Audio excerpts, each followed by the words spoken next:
How to prove the existence of God the simple philosophical way.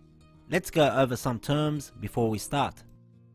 The word necessary existent, wajib al-wujud, means an existent which does not need, require, or depend upon any other existent for coming into being. A possible existent depends on something else for it to be realized. For example, this table depends upon wood and a carpenter. Let's explain further. A statement has two parts, a subject and a predicate. A predicate states something about the subject. If I say the sun is above my head, the sun will be the subject, above my head will be the predicate. To establish the predicate for the subject, it can only have three states. Number one, impossible. It is like me saying the number 3 is greater than 4, and this is impossible. Number 2, necessary. It is like me saying 2 is half of 4, and this is necessary as it's always the case. And 3, possible. It is like the table example we gave.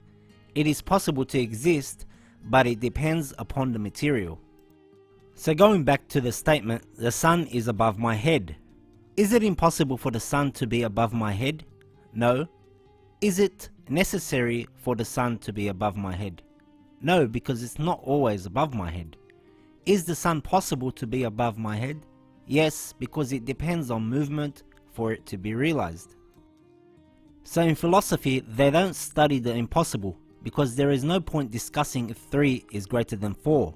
And also only existence is discussed in philosophy. So that leaves us with the necessary and possible. So when we say something exists, it leaves us with 3 likelihoods. Number 1, everything that exists is necessary. 2, everything that exists is possible. Or 3, some existences are necessary and some are possible. Number 1, everything that exists is necessary is impossible. Why? This car or this human, are they necessary? Did they depend on anything else to be realized or come into being? Of course they did. The car depends on material or on engineers and etc. The human depends on its mother and its father to be realized. So this crosses out everything that exists is necessary. Second likelihood, everything that exists is possible. It's like me saying C was caused by B, and B was caused by A, and A was caused by Z, and Z was caused by so and etc.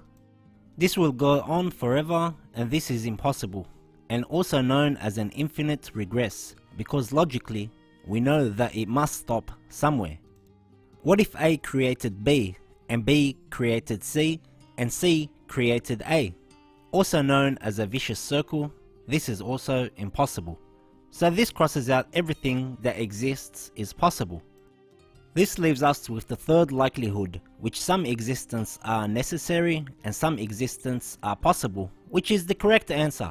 And a necessary existent that does not need, require or depend upon any other existent for coming into being could only be God, which will be explained in further lessons.